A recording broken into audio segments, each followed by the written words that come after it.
and welcome back to Headbangers Ball. Unfortunately, the weather has deteriorated outside, so we've come backstage, and it's time to meet the second of our 6 featured Donington bands. And in fact, I'm joined by Blackie Lawless from W.A.S.P, and it's very nice to see you again on Headbangers Ball. Blackie, how are you? Shucks, ma'am, thanks.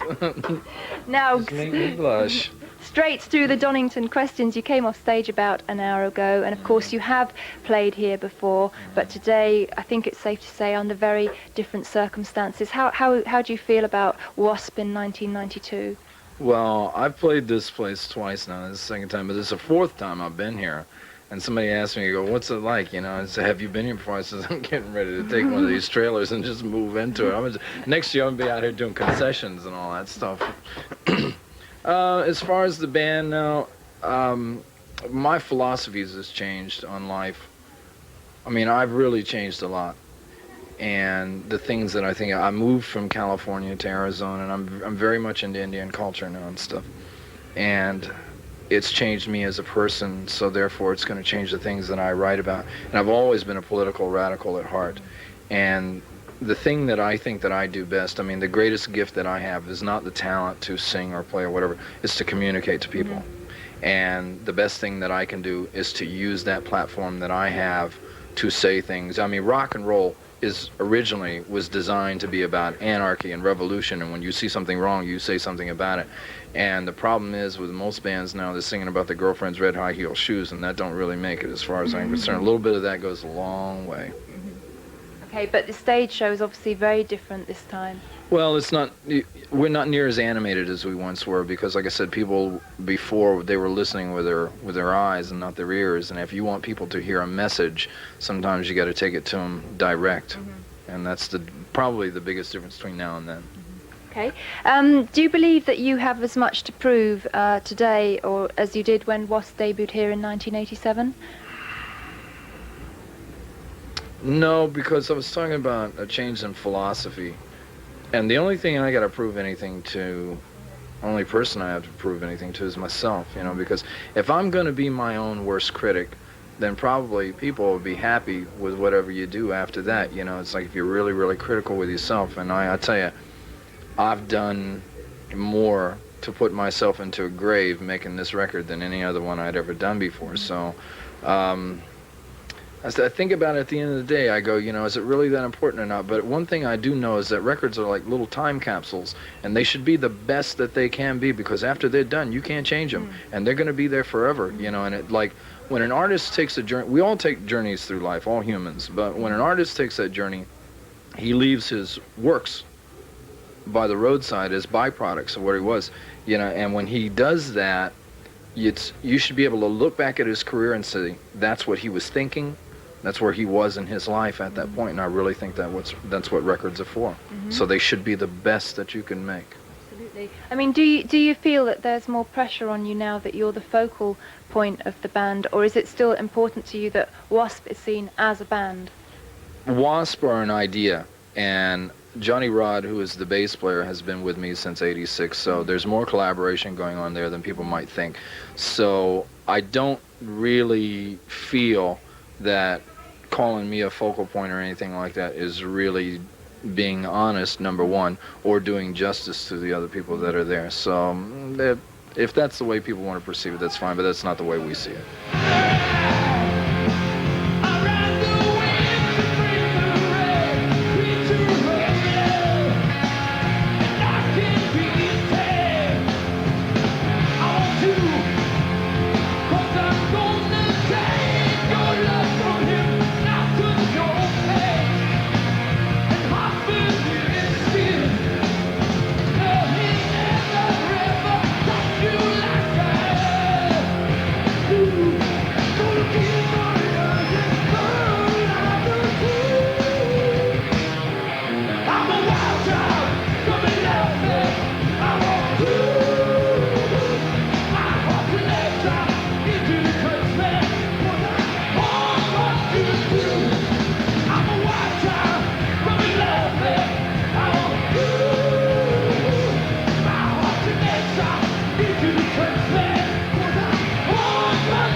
let's talk some more about the Crimson Idol, because I haven't really had a chance to talk to you in depth about it until now.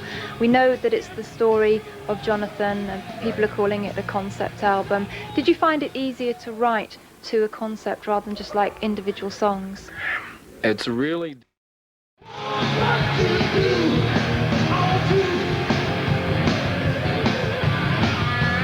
Okay, well let's talk some more about the Crimson Idol, because I haven't really had a chance to talk to you in depth about it until now. We know that it's the story of Jonathan, and people are calling it a concept album. Did you find it easier to write to a concept rather than just like individual songs? It's really difficult, and I'll tell you why. Because when you do a traditional album, you have the luxury of recording songs and you put them all together, and when they're done you create a running order at the end of that, you know.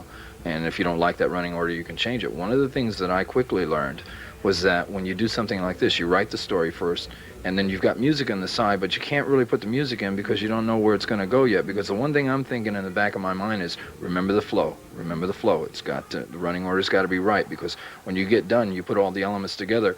If the flow is not right or the running order is not right, you got to tear it down and start all over again. And after 2 years of building that wall, no thank you. I had no desire to do that. So I said, okay, this has got to be done methodically. Doing a record like this is compared to a regular album. Is a day at the beach compared to this. This took a lot out of me.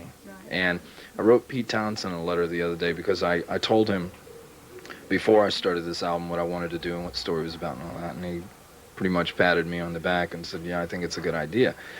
But one thing I did not know was that when it was over, how it was going to change me. And when you live with a character, see, there's 9 characters in the story of the Crimson Idol, and you don't just put a name on somebody and expect them to be real. You got to give them all a heart and a soul and a mind and a personality and everything. I mean, to me, they were very real.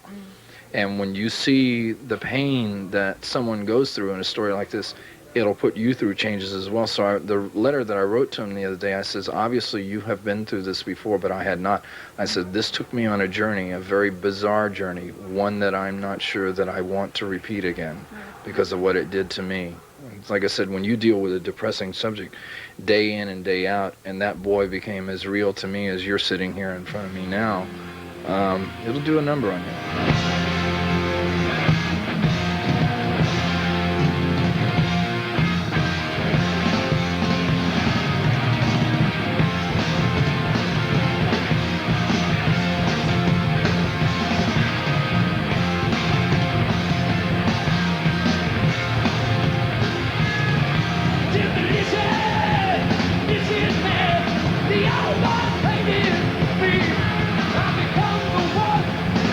The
Blackie, on the album you played most of the instruments, you produced it yourself, and you took a great deal of time over it, as we were saying. How did you manage to keep your objectivity throughout that? That is the single hardest thing to do, is because when you don't have a sounding board, say another producer or something like that, it's really, really tough. So what you do is, which is one of the reasons it took so long to record it. If I would have known what I know now, I could have recorded the record in less than 6 months. But when you don't know what you're doing, you have to put, it's like building a wall, and you take one block and you put it up, and you got to back off and you look at it and you go, okay, that one's all right, and you put another one up, and it's very slow and very methodical, and it's very, very painstaking, because I'm the kind of person that, you know, I mean, as with everybody else in this generation, you want everything done yesterday, you know, it's like, let's hurry up and get it done, you know, it's like, but it does not work with this. You've got to do it slowly, because like, as we were talking before, when you get to the end of it, if it's not right, you've got to tear it all down and start all over again. There was no way I was even thinking about that. I mean, with the time is one thing, but the money that it took to do this is just like, I would have been on the soup line after this. It was enormously expensive to do. So it's just as well you had your own studio, really. Well, that's what I did, though, is I built the studio before I did that, because everybody said, okay, what took so long to do this? All right, the last tour, the Headless Children tour, ended in September of '89. I went to Mexico for about 2 weeks and just laid around and contemplated my life and what I was going to do. And I said, okay, I'm going to build a studio, which I eventually ended up being called Fort Apache. Now, one thing that I did not take in consideration is that you can record in studios till you're blue in the face all over the world, but until you build one, you have no idea what's involved. I mean, it's like there's a lot of legwork that has to be done. It took 9 months to build a studio. I figured it'd take 2 months. So I'm off the mark there. Then I get into the storyline, and the story took a year to write. So I'm writing the story while the studio is being built. Now, in the meantime, I'm writing music, but like I said before, I don't know where the music's going to go because the story's not finished yet. So it's just, I mean, it's tough. It's really complicated. And if I would have known what I know now, I put myself on a 3-year kamikaze course to do it, but I can tell you, Well, basically, every single aspect of this album has been like a tremendous learning process for you, hasn't it? Nothing that I did on this record was like anything I had ever done before. And one thing I will say is that if I do another record like this, which I probably will in the future, that I've got some of the formula down of how you have to go about it. But it's like, you know, turning somebody loose, you know, in the desert and say, find your way without a road map. You know, it's like, okay, where do I start? You know, and you start calling on every ounce of experience that you've ever garnered or accumulated, and it's tough. And the moral of the story is be careful what you wish for. Does that in any way apply to your own life? Well, yeah, because like so many times, you know, we think we want things and we don't, you know, we finally get it and we go, well, this is what I thought it was going to be, you know, which is this boy's quest is like, he's like standing at the foot of the mountain and he's miserable. He hates his life, hates his parents, hates everything, you know. But he's looking up the mountain, he's thinking to himself, well, if I get up there, I'll be all right, you know. Well, he struggles and he finally gets there. The one thing he doesn't plan on is that once he gets there, he's still miserable. And in reality, he was better off when he was down at the foot of the mountain because he was miserable there too, but at least he had somewhere to go. Now he's on top and he's still in trouble, and there's only one way out for him. Which best to listen to the album and find out. And very quickly, would you like to be able to perform this album in its entirety, rather like Queensryche did with Operation Mindcrime, with all the visuals and stuff? We will do. We've already shot the story in movie form with all 9 characters in it, so they will see that when we perform it live. When we come back to start our own proper tour, which starts at the end of September here in Europe, we will do the record in its entirety from beginning to end. Brilliant. Oh, well, I shall really look forward to that. Okay, well, thank you very much for taking time out to talk to me. It's so interesting. I've got 10 more questions, but we are running out of time. We've got Slayer coming up for you on the Headbangers Ball, but right now we are going to see more of W.A.S.P's absolutely blistering live performance here at Donington. Check this out.